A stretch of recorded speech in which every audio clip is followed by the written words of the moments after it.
Hello, Exiles. This is Ryan from Behind Eyes Gaming, and welcome to another Path of Exile video. In today's video, I'm going to go over another Frostblades attempt, and this is going to be on the Occultist. I'm going to go ahead and throw in a tier 16 waste pool. It's got Enfeeble, more monster life, and reduced effective auras, so it should be a good DPS check. The thing about this build, it's got pretty decent DPS, but it is actually very much a glass cannon. So we'll kind of see how things work out here. But yeah, I decided not to put any real offensive mods on the map I was going to showcase, just kind of show off the DPS. And as you can see, clear is pretty solid. Occultist has those nice satisfying pops. I'm actually running a triple curse setup that I'll go over. I'm running Frostbite, Elemental Weakness, and Assassin's Mark on hit. And even the rares die pretty much instantly. One of the reasons I wanted to do Occultist in particular is because, there are going to be some changes to the way curses function. And Occultist itself is getting a nerf, but in a big way, the curses themselves are getting a buff. So this is something that I'm extremely interested in. We should see the things like killing bosses, killing pinnacle bosses in particular, should improve very drastically, and I'll go over, if you haven't read the Curse Manifesto, I'll kind of explain how that's gonna work. Alright. I also have a bit of a cold today, so if I sound a bit weird, maybe a bit nasally, or if I have to stop speaking for a second, that's why. I have a pretty bad cold actually, but I have some medicine which is helping out a little bit, and hopefully I'll be able to get through this recording just fine. But yeah, the Herald of Ice mixed with the Occultist explosions is really great. I actually was not running Herald of Ice for a certain period of time, specifically because I didn't have a Frostbite on hit ring that I was satisfied with yet.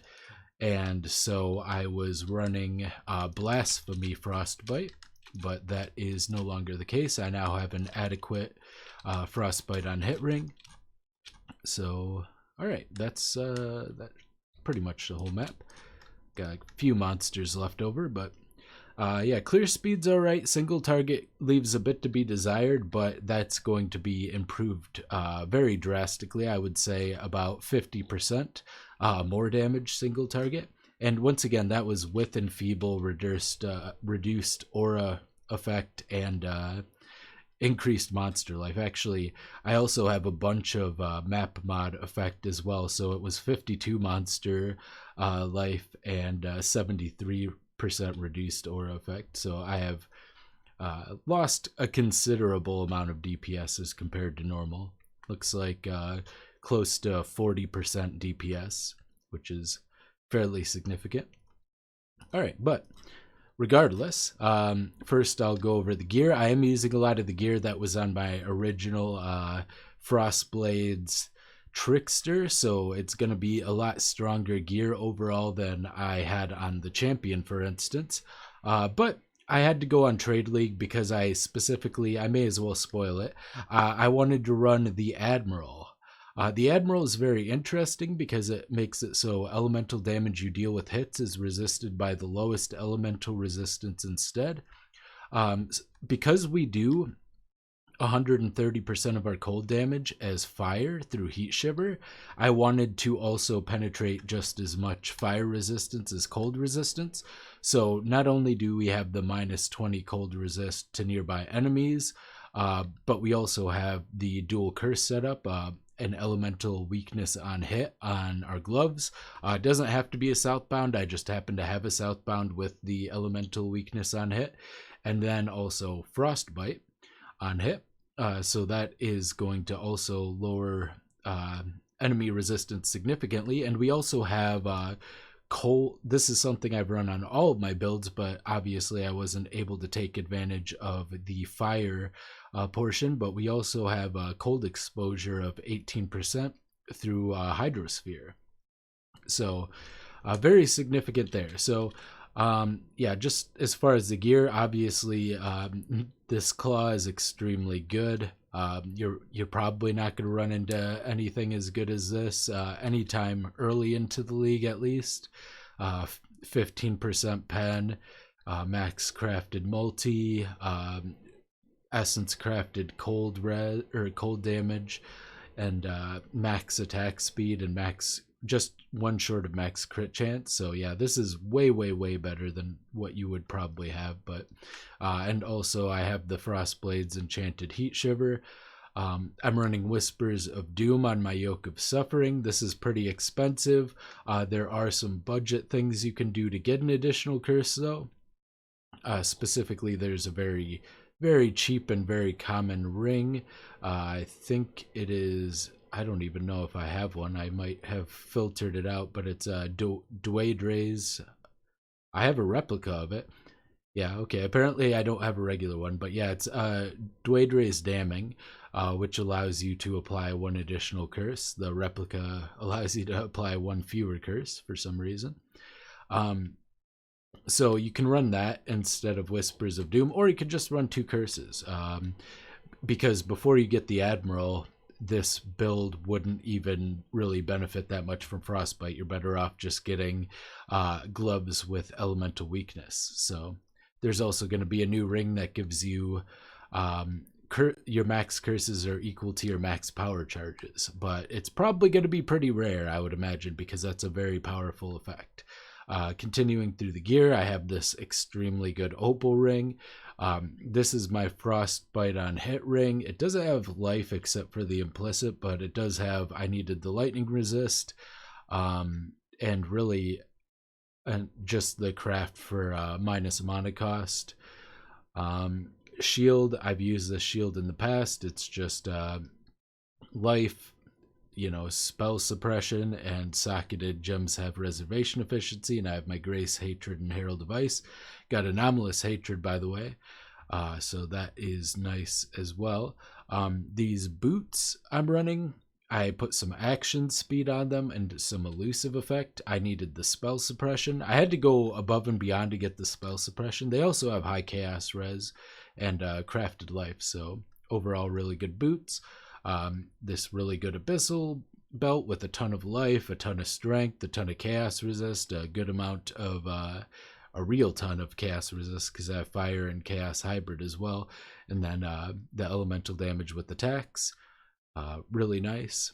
Now, one thing you'll notice is because I'm running the Admiral, I can't get Fortify and hit. The only way I could get it is through corrupting a claw to get Fortify and hit, and I'm not going to risk corrupting this claw to try it. So yeah, that's not happening. Other important pieces of gear that aren't here, I have this Watcher's Eye that gives cold damage while affected by hatred, as well as minus mana cost while affected by clarity. I'm running a level 1 clarity, and that brings my Frostblades down to 3 mana cost and my Assassin's Mark on hit to 24. I don't think I have my Assassin's Mark on hit fully leveled yet. I probably have a level 20 or 21 one in my stash, but I didn't really look for it. That would give me a little bit more crit multi. Same cluster jewel I was running on my Trickster version. It's a very strong cluster jewel with attack and cast speed with cold skills plus attributes, increased damage, and 35 increased effect, meaning each node is 5 attributes, 4 increased damage, 16 cold damage, so a total of 20% damage, and then 4% attack and cast speed. You can deterministically craft something like this by taking an eye level 84 cold damage large cluster jewel, popping it over into the Horticrafting station, and either using this caster reforge or the attack reforge. Either one of those will guarantee that you get the attack and cast speed one, and then you just keep going until you get the 3%, which is the highest tier, with either some good notables or the 35% increase effect. This is pretty close to as perfect as I could get without getting any notables, so very nice. And of course I'm using my overpowered Lethal Pride as well with the reduce damage from crit strikes, double damage, multi, double damage, double damage, double damage, and reduce damage from crit strikes. So double reduce damage from crit strikes and 4 double damage. Yeah, this is a very, very overpowered lethal pride, but you can make this work with a lot lower one. This is just like I said, kind of aspirational to show proof of concept. So the nice thing about this, and I guess the overall concept, so with the curses, the changes that are being made is that they are removing the on curse on hit, the increased effect, but they're also removing the reduced effect of curses from bosses and pinnacle bosses. Currently, regular bosses or regular unique enemies overall, I think, have 33% reduced curse effect, and pinnacle bosses have 66%. So just for reference, let's take this elemental weakness on hit. Baseline elemental weakness, it counts as a level 1, reduces elemental weakness by 20. So with 48%, it would go up to 29%. That's how it would function on rares, magics, and regular white mobs. Anything you would run into a map besides the boss.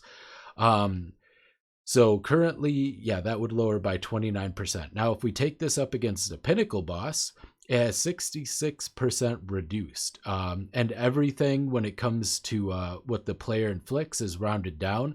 That means we would be inflicting minus 9% elemental resistance against pinnacle bosses right now, assuming no curse effect or anything. All right, so that's with this current setup. With the changes, they will remove that 66%, but also the 48% increased effect on the elemental weakness on hit. That means we're going to be reducing pinnacle bosses by 20%. And this gets scaled even further when you factor in curse effect, because let's say you have a 30% total increased curse effect. On top of this 48, that would give me another 6, so bring me to 35, which would still be reduced by 66%, which would be 11% when rounded down. So we'd have 11% reduce, or 11% penetration on the pinnacle boss, as it is now with 30% curse effect on our character build. After the changes, the pinnacle boss having no reduction at all, we'd go up to 26%. So it becomes even more pronounced as you add curse effect to the build after the changes. The difference between 9% and 20% is pretty huge, and the difference between 11 and 26 is even greater. And the more curse effect you add, because it's a less multiplier, less effective curse currently, it becomes even more and more of a gap between the two as far as the effectiveness of curses against bosses. So this is going to be huge for curses overall. All right. And this becomes even more pronounced with higher base. Like Frostbite has a base of 25 at level 1, so it becomes once again even more pronounced in both cases. I don't really want to do the math all over again on this, but you can just imagine basically 25% more scaling against 66% less. It becomes an even greater increase with the Frostbite and the Admiral especially. So we're going to be doing, I think, around 50% more damage to pinnacle bosses and about 30% more damage to regular bosses. So my boss kill right there would have been 30% quicker, which is considerable. Just imagine adding a 30% more multiplier, or another gem socket, basically. Really huge. Now, the downside, we are getting some nerfs here. So the malediction is being removed from this. They're changing the name of malediction. I don't remember what it is. It's still going to apply additional curse, but they're going to remove the curse effect, and they're moving that onto the tree somewhere. I don't know if it'll be within reach. If not, it's not that big of a deal. I would imagine they're still keeping the curse effect on the small nodes, but I don't know that for sure. If they are, that's even bigger for us. If they aren't, it's not that big of a deal. We're still benefiting from the curse change overall. And they're also getting rid of malediction. Now, I said this character is a glass cannon. The only defensive mechanics I have are my very lackluster 12,000 evasion rating and roughly 20,000 with flasks up. Very low. My also very low 26% block chance. And then I'm also running Ghost Dance. On top of that, currently, I have Malediction. And I believe I also have Frigid Wake, which reduces nearby chilled enemies' damage by 10%. So, but on top of that, currently we also get Malediction, which reduces damage dealt by enemies by another 10%. So that would stack additively, and we'd basically take 80% damage from enemies. Instead, we'll be taking 90%, and we're already very squishy. We're basically relying on spell suppression and Ghost Dance pretty much exclusively, with a very small amount, comparative to the Trickster at least, of block and evasion. So that's going to be a bit of a problem. However, if we're able to either drop one of our curses or fit another one in, we could always get Enfeeble on hit. So the curses that can get enchanted on or corrupted onto gloves are Elemental Weakness, Temp Chains, Enfeeble, and they're increasing the way Enfeeble. Basically, Enfeeble is going to be a viable defensive mechanic now if you're able to use it, because you can actually use it against Pinnacle bosses potentially. So we could potentially use Enfeeble on hit as another defensive, especially considering we have the additional strikes and then all of the additional projectiles, 8 additional projectiles. So that means each attack we're doing is hitting around 20 different things. Around 30 with Ancestral Call in this case, if you just have a +1 strikes glove, around 20. And all of those things would be hit with Enfeeble. Then the only real issue we would have is like really long range things kind of one-shotting us before we could get a chance to hit anything on the screen. But I think that would be a nice way to set up. So we could do a 4-curse setup. As a result, Hands of the High Templar might be good. In fact, if we could get one more power charge, which we could get by corrupting the helmet, helmets can get +1 power charge. Heat Shiver is pretty common, so taking Heat Shiver into double corrupt to try to get +1 into the temple and trying to get +1 power charge might be a worthwhile thing to do, because if we did that, we could use the new ring depending on if we could get our hands on it. We would have 5 power charges, and thus we could do 5 curses, and we could get Temp Chains and Enfeeble and Mark and LE Weakness and Frostbite. So there's a lot of possibilities for min-maxing this, and if we had Temp Chains and Enfeeble along with Chill, and then adding that as well to Frigid Wake, and then our other defensive mechanics that we do have, I think this would be really safe. Because as you can see, this build very much just kills everything before it can be killed. Obviously I still have a lot more to get here. Like I'm going to get this jewel slot. I'm not going to get this character any higher because I have to move on to the next one. I still have a lot of ascendancies to explore. But just going over the main idea, it's basically the same as the Trickster setup, except I have to waste a bunch of points to get over to it. So it's like the Trickster setup, if it got a huge explosion, could hex-proof enemies. I think because of all the loss of this point, I'm still, even though this is really nice overall, even at level 97, to compare it directly to my Trickster, it's still probably going to do like 30 to 40% less damage and be less tanky, but it is really cool. And I think after these changes, it might actually be better at tackling Pinnacle bosses and Uber bosses than the Trickster could be, depending on how skilled. Because once again, it is still going to be a glass cannon, and as such, you'll have to be good at the Uber boss fights really to make it work. Pinnacle bosses you should be able to kill so fast that you don't have to engage with the mechanics. That's been my experience largely with the Trickster, and after the curse changes, I believe it'll be that way with this as well. But I still think the Trickster is better, but I think this is a lot closer in contention than the Champion was.